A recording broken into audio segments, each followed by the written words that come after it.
Le succès de M. Trump, ça veut dire aussi quelqu'un qui ne fera aucun cadeau et aucun partage avec les pays de l'Union européenne. La Turquie, elle voit dans Trump finalement quelqu'un avec qui on peut faire un deal. Ceux qui aiment beaucoup la cause des chrétiens d'Orient, des Kurdes et des Arméniens, ou l'un ou les trois à la fois, ils vont être déçus. Les Turcs savent qu'on peut faire un deal avec M. Trump. Alors que tous les médias français étaient persuadés d'une défaite de Donald Trump, nous avons su voir l'ampleur du phénomène Trump. Nous en avons fait un magazine, un documentaire, nous nous sommes rendus sur place. Et hier, jour de l'élection, nous avons clôturé un live de plus de 24 heures en direct, que ce soit sur Twitter, sur YouTube, sur notre application mobile. Commandez notre magazine, téléchargez l'application mobile et surtout abonnez-vous à Frontières pour tout comprendre. Oui, c'est un jour spécial parce que toutes les démocraties occidentales sont profondément divisées et c'est la démocratie occidentale, qu'on le veuille ou non, qui a le plus d'importance, d'effet et de pouvoir à l'intérieur de cet espace des pays de l'OTAN et membres des institutions occidentales. C'est le leader de l'Occident, qu'on le veuille ou non. À ce titre, tout ce qui se passe aux États-Unis est important et si Kamala Harris triomphe, ce sera un encouragement pour la social-démocratie européenne et si Donald Trump réussit son pari de revenir, ce qui serait une première après avoir échoué une seconde fois, ce serait un encouragement pour tout ce qu'on appelle les populistes, la droite dure, la droite identitaire, et on peut les qualifier comme on veut. Donc c'est décisif, même si on est anti-américain, même si on est a-américain, même si on se contrefiche des États-Unis. J'entends souvent des gens qui me disent « mais pourquoi on parle tant de ces élections ?»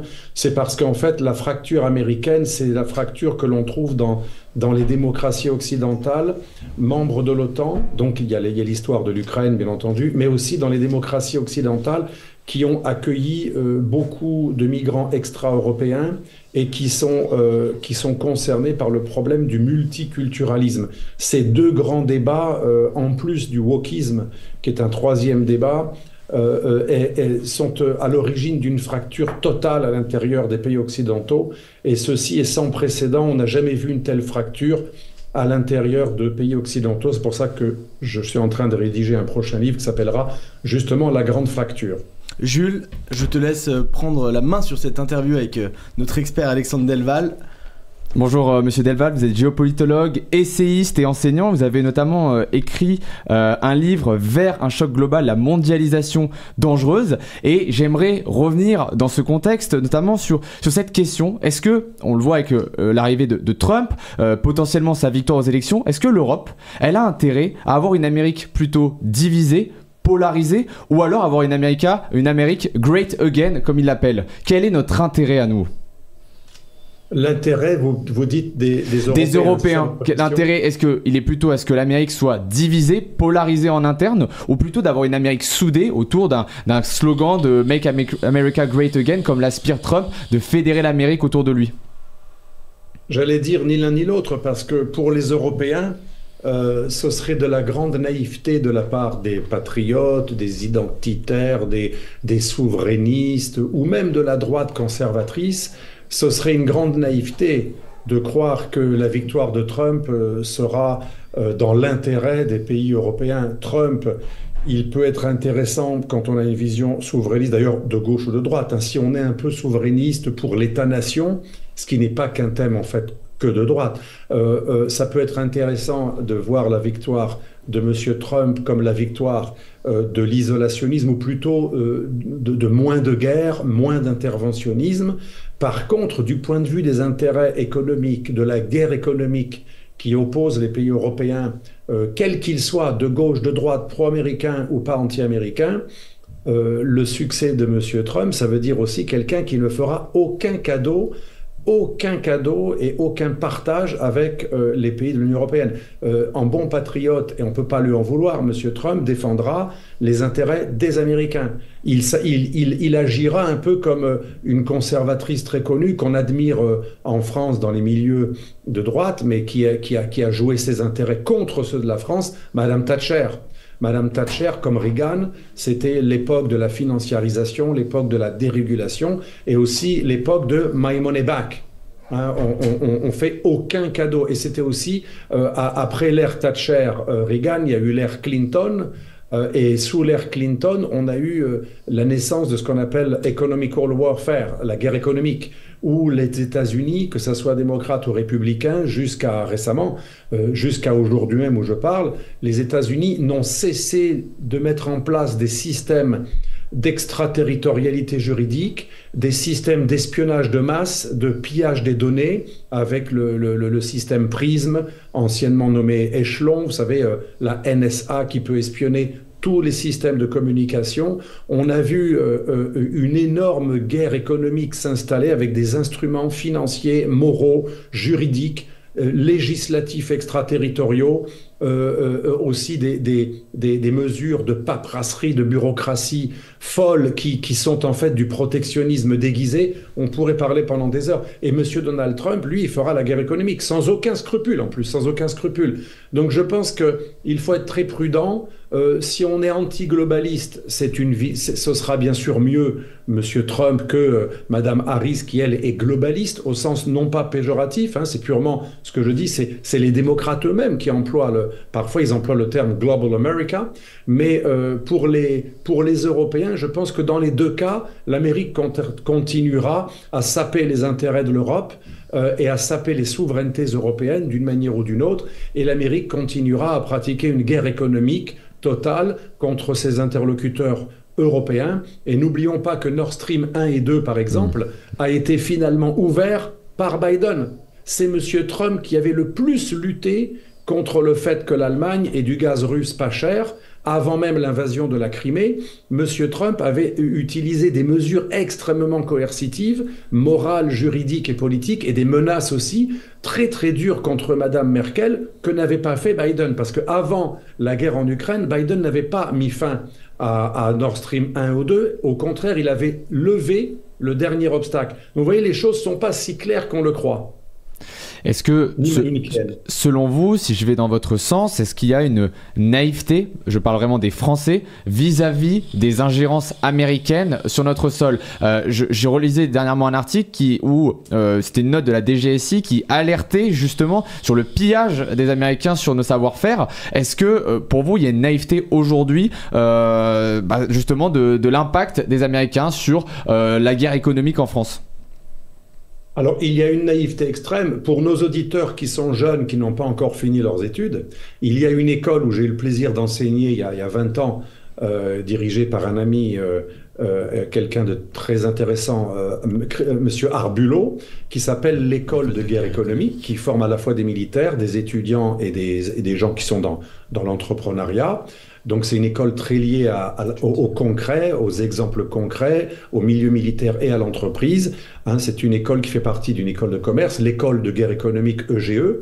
Et des militaires, des entrepreneurs et des étudiants sont formés depuis 25 ans chaque année dans cette école, l'EGE, l'école de guerre économique, pour apprendre les techniques de guerre économique, savoir s'en prémunir, les guerres de désinformation, les guerres d'influence menées par le pouvoir américain et les grandes multinationales américaines et les services de renseignement américains dans le cadre d'un pillage de données et surtout d'une concurrence déloyale. Les États-Unis ne pratiquent jamais la loyauté qu'ils exigent des autres. Les États-Unis, par exemple, critiquent souvent l'ingérence russe ou chinoise sur leur sol. C'est tout à fait normal qu'ils le fassent. Mais s'il y a un pays qui est ingérant, c'est bien les États-Unis, et pas uniquement contre des dictatures ou dictatures supposées, y compris contre leurs propres interlocuteurs. Rappelez-vous le lobbying mené par les États-Unis sous tous les présidents démocrates et républicains dans les années 90 et 2000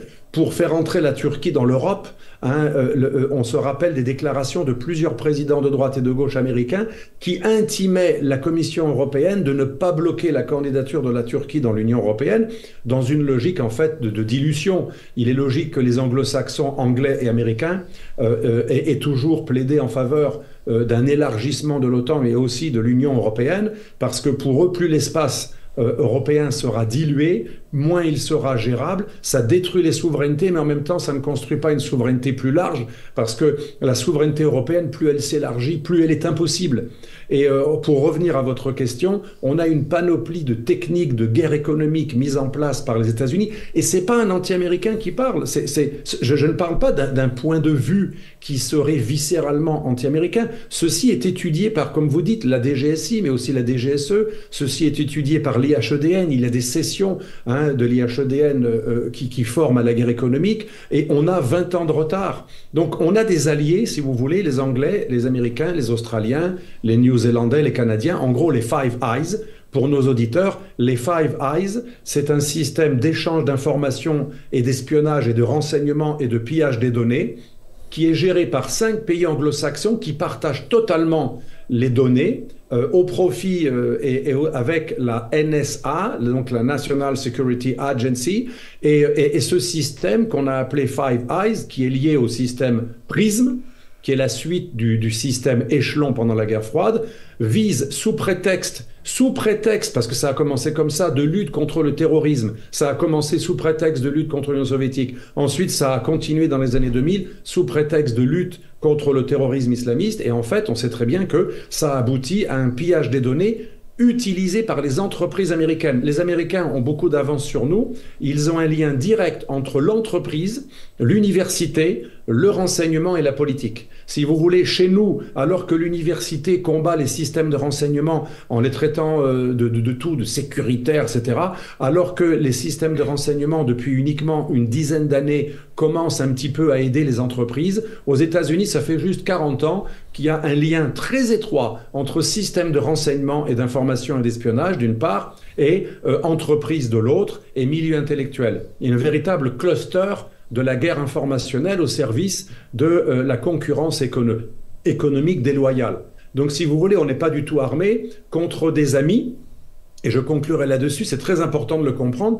Pourquoi les Européens au niveau Union européenne, Commission, ou Parlement, ou Conseil, et pourquoi les Européens, en tant que nation qui compose l'Union européenne, ne réagissent pas contre un allié qui les espionne et qui leur veut du mal, qui les nuit, qui leur nuit. L'Amérique nuit littéralement à la sécurité nationale et aux intérêts économiques des Européens en général, parce que l'Amérique bénéficie de quelque chose d'extraordinaire, et on ne peut pas lui reprocher. Moi, je le dis à mes étudiants en cours de géopolitique, le soft power est souvent plus important encore que la guerre, qui souvent aboutit à des effets contraires, qui coûtent extrêmement cher et qui ne remplacent jamais une solution politique. Grâce au soft power, le fait que nous mangeons américain, nous regardons des séries américaines, enfin moi j'essaye de l'éviter, mais beaucoup de mes jeunes étudiants eux-mêmes reconnaissent qu'ils consomment des produits américains jours et nuits. Applications, systèmes de communication, séries télévisées, le culte des stars américaines, les musiques américaines, les modes, les goûts, les couleurs, sans parler des jeux, où nous sommes en fait américanisés, et encore une fois, c'est même pas une critique, c'est un constat. Nous sommes américanisés au point que les Européens, quand vous regardez l'Eurovision, quand vous regardez les festivals, quand vous regardez dans les villes touristiques, ce qui se chante dans les bistrots à Rome, comme à Prague, ou même quand vous allez même ailleurs, eh bien, en fait, on le voit bien, il y a une américanisation culturelle absolument totale, générale des pays européens. Ce n'est pas pour le critiquer que je le dis, mais la conclusion, c'est que quand vos modes deviennent des modes d'un autre État et d'une autre civilisation, ou plutôt d'un autre État, quand vos systèmes de pensée, votre compliance, on pourrait parler de la compliance aussi, aujourd'hui, avec le système des normes auxquelles on doit s'adapter, eh bien, l'Amérique aussi gère tout un système, tout un environnement bancaire, école de commerce, compliance au niveau des dossiers à remplir quand vous allez voir un avocat, même les normes, en plus du soft power purement culturel, habitude, fashion, il y a aussi tout le système de la compliance qui est totalement formaté par des pays anglo-saxons, sans oublier le pouvoir de la langue qui influence nos façons de voir, puisque une langue n'est absolument pas innocente. Donc pour conclure, j'ai été un peu long. Quand vous êtes américanisé à ce point dans les normes, les modes, les systèmes de pensée, de manger et de regarder et d'admirer et dans tout, eh bien forcément, le jour où ce pays, l'Amérique, avec ses partenaires anglo-saxons qui forment l'alliance des Five Eyes, vous espionnent, font de l'ingérence chez vous, font de la concurrence déloyale, voire de la guerre économique avec des lois extraterritoriales qui sont une véritable agression contraire au droit international, parce que le droit international ne prévoit les sanctions internationales que sous couvert de multilatéralisme avec l'ONU. Mais une loi nationale ne peut jamais avoir une portée extraterritoriale, c'est interdit par le droit international. Donc c'est un viol même du droit international dont on se gargarise tout le temps. Et donc pourquoi on ne réagit pas? Parce que nous sommes américanisés au niveau du cœur, au niveau de l'esprit, au niveau des modes, on ne se rend même pas compte. Et quand vous aimez les modes d'un pays, c'est Sun Tzu qui le raconte dans l'art de la guerre.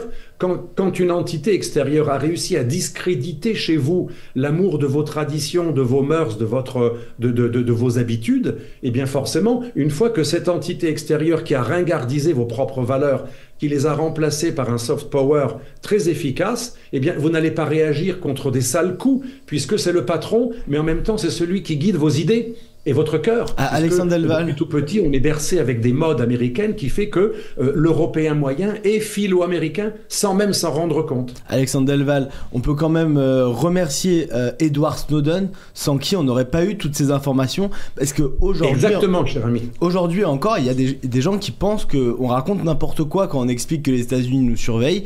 Edward Snowden était un agent de la NSA, et non pas un ancien agent de la NSA. Il était en activité quand il s'est enfui à Hong Kong, puis à Moscou, pour dévoiler tous ces documents qui sont sortis très publiquement. C'est dans le journal Le Monde, Le Figaro, tout le monde en a parlé.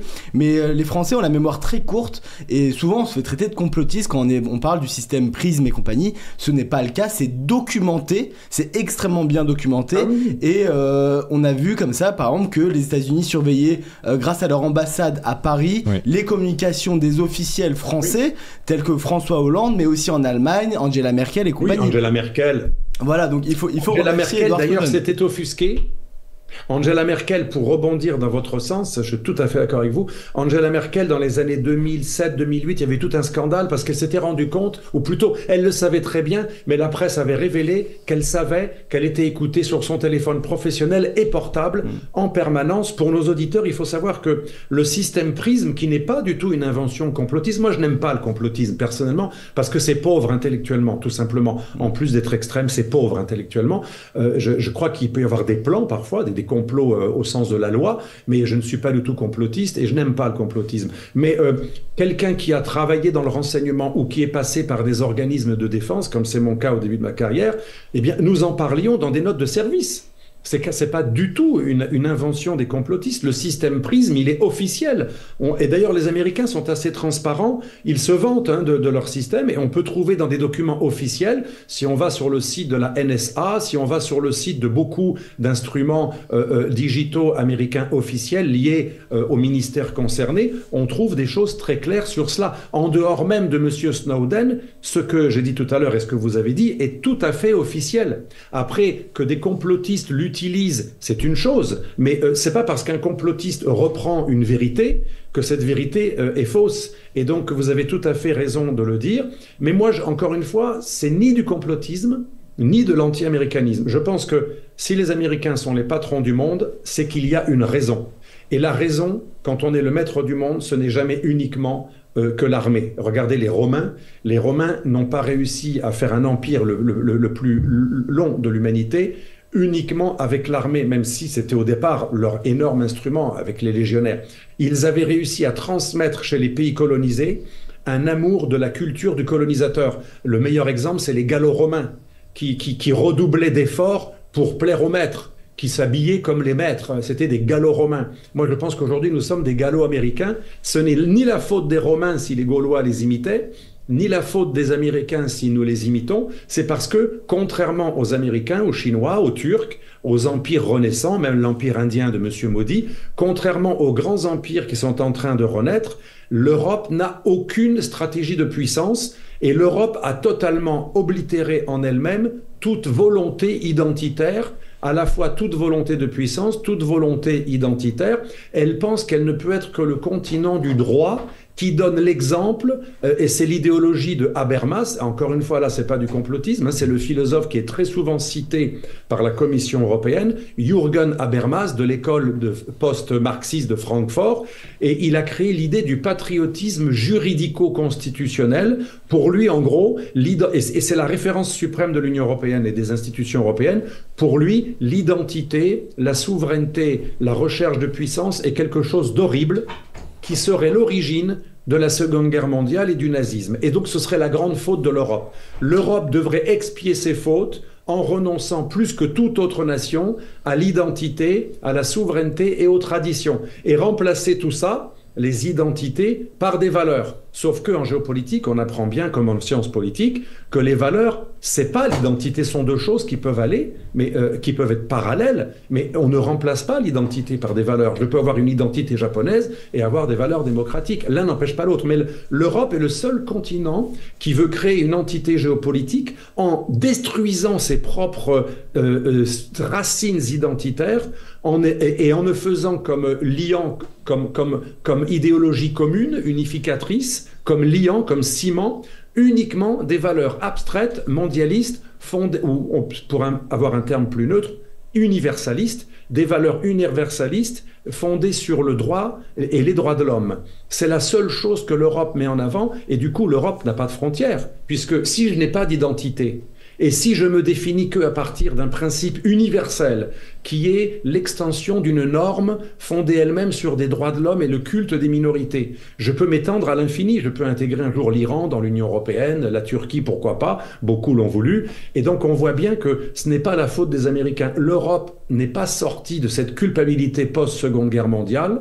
Et elle pense que, enfin pas l'Europe, mais les idéologues qui ont instrumentalisé la douleur horrible de la Shoah et le traumatisme horrible de la Seconde Guerre mondiale, comme l'avait averti le juif américain rescapé de la Seconde Guerre mondiale, Léo Strauss, qui est devenu la référence du conservatisme américain, l'une des références. Il dit, c'est lui qui a inventé le terme réductio ad Hitlerum. Il disait, en 1953, dans son livre Droit naturel et histoire, ceux qui instrumentaliseront cette douleur horrible de la Seconde Guerre mondiale, et effectivement, ça a été quelque chose d'absolument atroce, et ceux qui sauront instrumentaliser ceci pourront littéralement abattre qui ils veulent dans le cadre d'une guerre psychologique et morale. C'est ce qui se passe. L'Europe aujourd'hui est en train d'expier ses fautes en disparaissant elle-même et en détruisant toute identité comme une sorte d'expiation. Si je disparais, je vais détruire le coupable absolu qui est le continent européen qui a fait du mal à tous les autres peuples.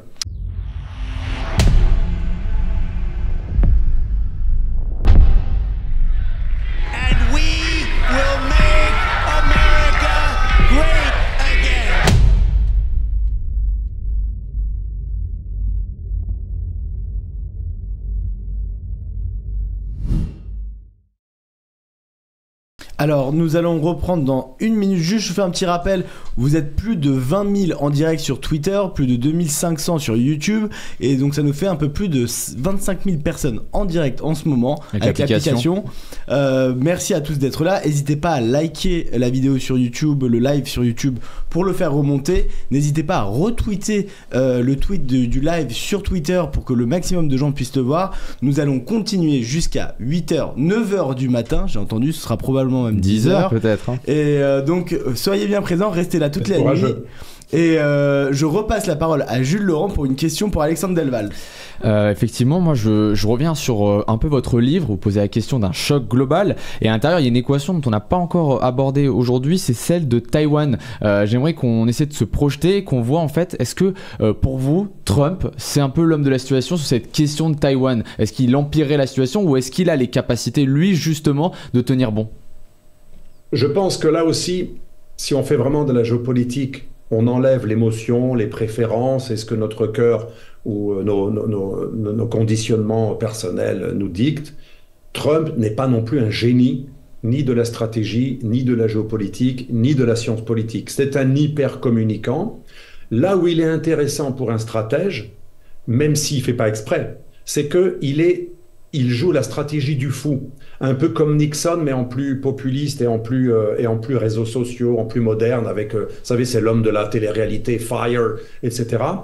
Mais comme il joue le côté imprévisible et la stratégie du fou au fort, ou du fou au faible, ou du fou au fou, eh bien disons qu'il est le seul parmi les candidats américains dont on peut dire qu'on ne sait pas du tout comment il va réagir. Par exemple, la Palestine, je reviendrai à Taïwan après, oui. La Palestine, on le croit le plus pro-israélien. N'empêche que la majorité des musulmans américains aujourd'hui, selon les sondages, veulent voter pour lui. Parce qu'on en veut surtout à ceux qui font des choses concrètes. Lui, c'est des paroles. Les démocrates, ils ont aidé les Israéliens d'une manière telle que la base pro-palestinienne des démocrates est extrêmement déçue. Au point que certains pro-palestiniens préfèrent Trump à Biden, en se disant, si ça se trouve, son soutien aux Israéliens, c'est que de la parole, parce qu'il a quand même demandé de finir la guerre avant qu'il soit élu. Il a sommé M. Netanyahou, vous en finissez au plus vite, parce que j'ai pas envie d'avoir à traîner ça. Et donc, pour certains, il reste l'anti-interventionniste. Donc, il va peut-être décevoir des pro-israéliens, peut-être.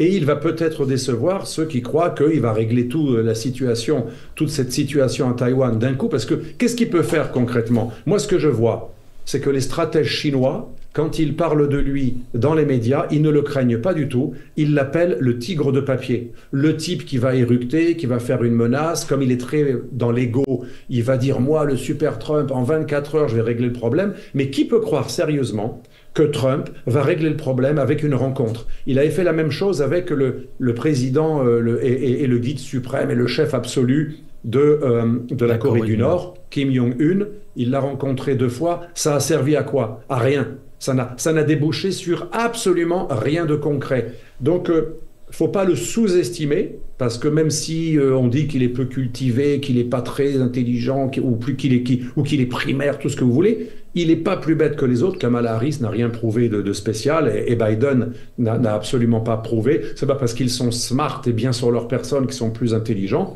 mais il n'est pas forcément plus malin et plus intelligent que pour l'instant, il n'a pas eu de résultat. Alors certes, les accords d'Abraham ont fonctionné, mais ça a fonctionné parce qu'il y avait des conditions qui étaient réunies, c'est-à-dire le fait que les pays sunnites du Golfe, excepté le Qatar, craignent par-dessus tout l'Iran.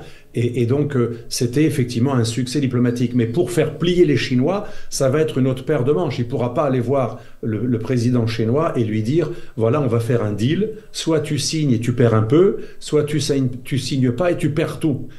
C'est quand même pas les Émirats ou l'Arabie Saoudite. Et là, il a pu faire d'une pression extrêmement forte sur les Saoudiens quand il est allé les voir, et les Émiratis, avec une menace assortie d'une proposition de belle coopération. C'est une autre paire de manches quand on est dépendant à ce point de l'économie chinoise. Donc voilà, pour Taïwan, pour conclure, Taïwan, c'est déjà réglé pour les Chinois.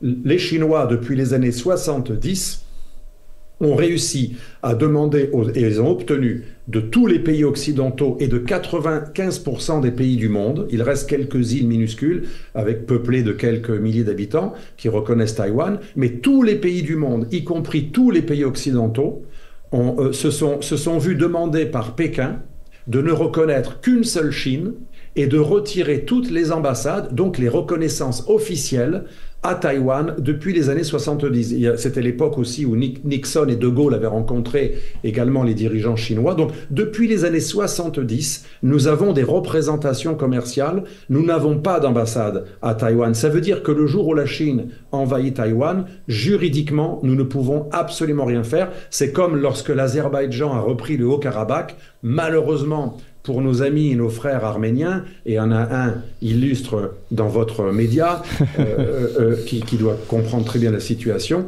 eh bien, pourquoi personne n'a bougé? Parce que dans le droit international, le Haut-Karabakh, malheureusement, à cause de Staline, appartient à l'Azerbaïdjan, dont les frontières sont internationalement reconnues. Il en va de même pour Taïwan. Les frontières de Taïwan sont reconnues comme étant celles de la Chine.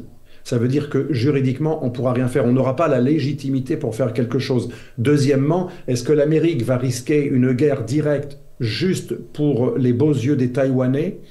Je ne sais pas. Ce serait possible si l'invasion était tout de suite. mais probablement les Chinois vont être assez malins pour prendre l'île lorsque les semi-conducteurs auront été rapatriés aux États-Unis. Ce que les États-Unis ont commencé à faire, ça va prendre du temps, 4-5 ans. Donc je pense que pour cette question, Trump ne va pas pouvoir réduire à 6 mois les années nécessaires et les énormes investissements nécessaires. Vous savez que les semi-conducteurs de Taïwan, c'est la société TSMC qui a le monopole des semi-conducteurs en dessous de 6 nanos, les plus perfectionnés, y compris d'ailleurs pour l'industrie de l'armement de tous les pays du monde. C'est extrêmement stratégique, c'est des centaines de millions d'investissements chaque année, c'est quelque chose de gigantesque dont se sont débarrassés les multinationales du digital, Microsoft, IBM et compagnie, depuis une vingtaine d'années, pour une division des coûts. En gros, pour vous la faire courte, les Américains avaient le monopole, mais ils ont délégué aux Asiatiques, qui fabriquent mieux, plus rapidement, plus précisément, de manière plus rentable. Et voilà pourquoi, depuis des années, on a délégué à la Corée du Sud, au Japon et à Taïwan l'essentiel des semi-conducteurs en dessous de 8 ou 9 nanos et pour certains en dessous de 6. Et donc il y a un retard aujourd'hui. Les Américains font les applis, ils font les logiciels, mais ils ne savent pas ni imprimer. Les imprimeries des semi-conducteurs, c'est en Hollande, en Pays-Bas, et la réalisation sur le silicium, c'est à Taïwan.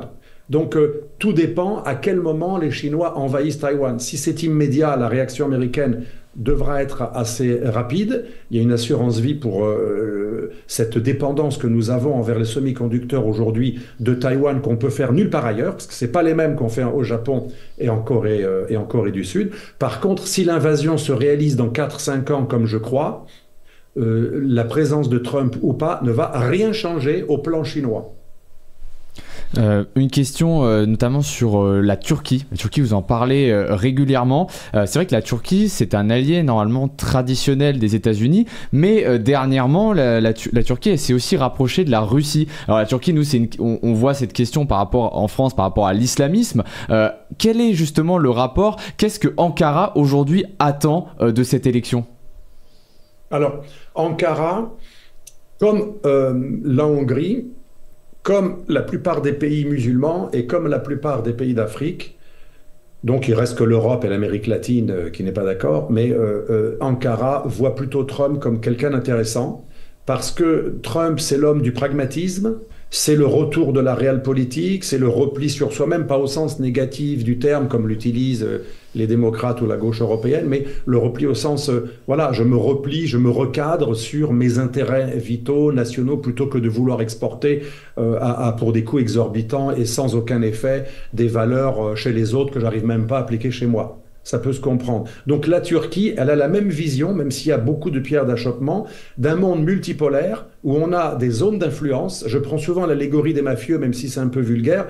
On peut dire que le monde multipolaire des BRICS, mais aussi de rapprochement entre la Turquie, la Russie et d'autres rapprochements paradoxaux entre l'Iran et l'Arabie Saoudite, entre la Chine et l'Inde récemment dans le cadre des BRICS, mais aussi avec le parrainage chinois, les Saoudiens et les Iraniens. On a pas mal de connexions aujourd'hui entre des gens qui étaient au bord de la guerre ou qui se sont fait la guerre, et tout à coup, ils se rencontrent dans des forums, un peu, vous savez, comme dans Le Parrain. À un moment, il y a une réunion dans le film Le Parrain de grands mafieux. Ils se sont butés chacun le fils de l'autre, ou le neveu, ou le frère, etc. Et ils disent, bon, ça nous coûte trop cher, ça attire la police, ça nuit aux affaires, on va se répartir des zones d'influence. Toi, tu n'iras pas là, j'irai pas là. Le monde, je sais que c'est vulgaire comme allégorie, mais on peut dire que le monde des multipolaristes, le monde de la realpolitik, c'est ça. J'ai ma zone d'influence autour de ma zone de souveraineté. J'ai mon cœur de souveraineté, c'est mon État-nation. Et j'ai ma zone d'influence autour. Et tous ceux qui respecteront ma zone d'influence, qui ne feront pas d'ingérence chez moi, ni d'interférence dans ma zone d'influence, dans mon jardin, on pourra s'entendre, même si en fait on était au bord de la guerre il y a quelques mois. Ceci, c'est un langage que peut comprendre M. Trump, parce que lui s'occupe que des intérêts des Américains, et tant qu'on lui laisse le Canada et le Mexique comme chasse gardée en Amérique du Nord, et par extension en Amérique latine, il se fiche plus ou moins de ce qui va se passer à Taïwan, dès lors qu'on a rapatrié les semi-conducteurs. Donc voilà, pour vous répondre, la Turquie, elle voit dans Trump finalement quelqu'un avec qui on peut faire un deal. Je vais donner un exemple. Ceux qui aiment beaucoup la cause des chrétiens d'Orient, des Kurdes et des Arméniens ou l'un ou les trois à la fois, ils vont être déçus. Les Turcs savent qu'on peut faire un deal avec M. Trump. Quand on a combattu l'État islamique, l'Occident ne voulait pas perdre beaucoup d'hommes.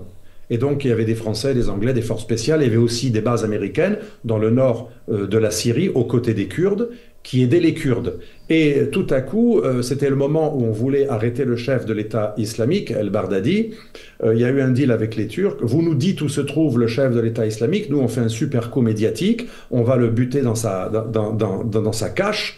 Et nous, on vous laisse carte blanche pour aller massacrer les Kurdes du nord de la Syrie. Ça tombe bien, on veut se retirer du nord de la Syrie, donc ce qui va se passer après, on s'en fout. Nous, ce qu'on veut, c'est se désengager. Et il y a eu un deal très efficace qui a donné lieu à 2 interventions militaires turques extrêmement carnassières, où des Turcs et des miliciens anciennement d'Al-Qaïda et de Daesh, qui avaient été récupérés par une milice turque qui s'appelle Sadat, dont personne ne parle dans les médias. Sadat, c'est l'équivalent de Wagner, nouvellement Africa Corps. Sadat est une des milices les plus efficaces, donc une société paramilitaire qui existe dans le monde et qui recycle des djihadistes que les Turcs ont réussi à intégrer dans des troupes parallèles.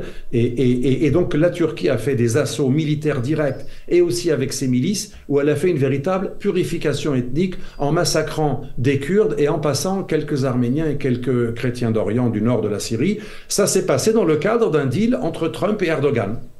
Ça, c'est Erdogan, et ça, c'est Trump. Donc, si vous voulez, pour Erdogan, Trump est un homme formidable. On peut faire des carnages dans le nord de la Syrie, sur le dos de l'État syrien, et avec la bénédiction de l'oncle Sam, parce que je te donne quelque chose, tu me donnes quelque chose. Et enfin, Trump sait qu'il a un pouvoir de nuisance énorme. Pardon, Erdogan, le président turc, sait qu'il a un pouvoir de nuisance énorme. Il a 50 ogives nucléaires américaine sur son sol. Il a plein de bases américaines sur son sol. En plus, c'est la première armée terrestre de l'Eurasie, membre de l'OTAN, hein, parmi les membres de l'OTAN, sur le territoire eurasien, après l'armée américaine. Donc la Turquie a un pouvoir de nuisance énorme. Elle abrite du matériel nucléaire américain.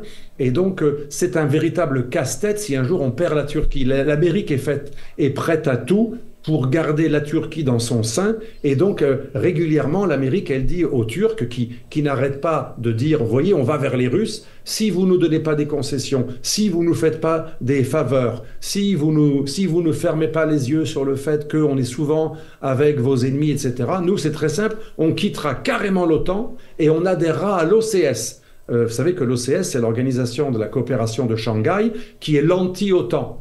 Contrairement à ce qu'on croit, c'est pas les BRICS, l'anti-OTAN. Les BRICS, c'est une alliance de pays pro- et anti-occidentaux. Il y a des Indiens dedans, il y a des Émiratis, il y a un peu de tout. Par contre, l'OCS, qui a été créé par les Russes et les Chinois, ça ressemble à une anti-OTAN. Et la Turquie n'arrête pas de dire qu'elle veut se rapprocher de l'OCS en plus des BRICS. Donc les Américains, pour les retenir, ils font des concessions. Les démocrates, pas trop, parce qu'ils ont ce côté moraliste, interventionniste. Par contre, Trump a toujours fait des concessions très importantes aux Turcs, qui lui sont très reconnaissants. Sur la question géopolitique, ça sera la dernière question. Justement, quel est ce soir pour vous l'enjeu entre une élection entre Donald Trump et Kamala Harris sur justement la projection géopolitique américaine pour les 4 années à venir ? Moi, je pense que l'enjeu, c'est peut-être une défense européenne. Comme l'a dit un jour, pour une fois, j'étais d'accord avec lui, également sur la guerre en Irak en 2003, mais Monsieur de Villepin disait il y a un an, et lui qui est quand même pourtant assez politiquement correct, on lui posait une question sur Trump, est-ce que Trump c'est dangereux, etc.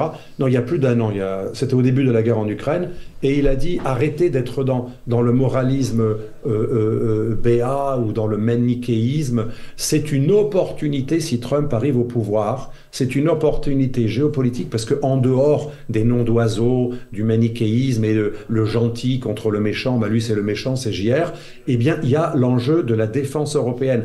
Et le fait que Trump, même si je n'y crois pas, prétend qu'il va se désengager vis-à-vis de l'OTAN et du volet européen de l'OTAN, pour une fois j'étais d'accord avec De Villepin qui disait ça va être une opportunité pour nous obliger, nous Européens, à mettre un peu plus dans une défense européenne qui n'est pas une défense européiste. Je dis bien qu'il y a une très grande différence. Hein. Comme le disait votre précédent interlocuteur, il y a eu une énorme alliance de défense entre l'Angleterre et la France depuis toujours, enfin depuis la fin de la Seconde Guerre mondiale, encore plus qu'avec l'Allemagne. La défense européenne, c'est pas la défense de l'Union européenne. Ça ne peut être qu'une défense entre États-nations qui coopèrent entre eux, comme le voulait De Gaulle dans son plan pour l'Europe alternatif, le plan Fouché, contre l'OTAN dirigé par les Américains. Il voulait soit un volet de l'OTAN autonomisé, soit une défense européenne, quadrilatérale, entre plusieurs États souverains. Donc si Trump arrive au pouvoir, et si c'est vrai qu'il met fin à sa participation à hauteur d'aujourd'hui dans l'OTAN, et si c'est vrai qu'il retire une partie des aides et qu'il oblige les Européens à se débrouiller par eux-mêmes, ce sera une opportunité pour enfin augmenter les budgets de défense et refonder une défense européenne qui ne soit pas uniquement fondée sur les intérêts de l'oncle Sam. Là, il n'y a rien d'anti-américain, mais les nations n'ont pas les mêmes intérêts. C'est tout à fait naturel. Il n'y a rien d'anti-atlantiste ou d'anti-européen. De Gaulle lui-même n'était pas contre l'Alliance Atlantique. Il voulait juste que si la France, un jour, doit mener une guerre, comme disait De Gaulle en 64, je crois, dans un discours mémorable au Sénat, si la France doit participer à une guerre, ça doit être la sienne. Ça ne doit pas être une guerre qu'une alliance l'aurait obligé à mener contre ses intérêts. Voilà, c'est la limite des alliances. Donc, pour moi, géopolitiquement, Trump, si c'est vrai qu'il met fin à l'OTAN, ce que je ne crois pas, mais si c'est vrai qu'il diminue l'aide, sa participation au budget de l'OTAN, parce que vous savez que l'Amérique participe beaucoup plus que ce que ça devrait être proportionnellement, hein, eh bien, je pense que c'est un enjeu qui, à mon avis, est le plus important d'un point de vue géopolitique, en plus d'un second enjeu qui est celui sociétal. Si Trump gagne, ça va donner une sorte d'énergie à toute une série, non pas uniquement de populistes ou de droite dure, mais tout simplement de conservateurs européens qui sont assez rares en Europe de l'Ouest. On passe de la social-démocratie au populisme, alors que dans les pays anglo-saxons, dans tous les pays anglo-saxons, il y a une tradition conservatrice qui n'est ni extrême droite, ni social-démocrate, c'est entre les deux. Ça pourra donner peut-être une idée et de l'énergie à des conservateurs européens. Merci Alexandre Delval, c'est toujours un plaisir de vous recevoir, c'est toujours très intéressant de vous écouter. L'heure tourne, il est 16h02, on aura, j'espère, le plaisir de vous recevoir à nouveau. Et on va juste, entre Alexandre Delval et Laurent Oberton, je vais vous dire à nos chers auditeurs que vous pouvez poser vos questions sur notre canal Telegram, sur YouTube ou sur Instagram, et nous y répondrons avec plaisir tout à l'heure. Je reçois en même temps Eric Tegner qui nous rejoint. Eric.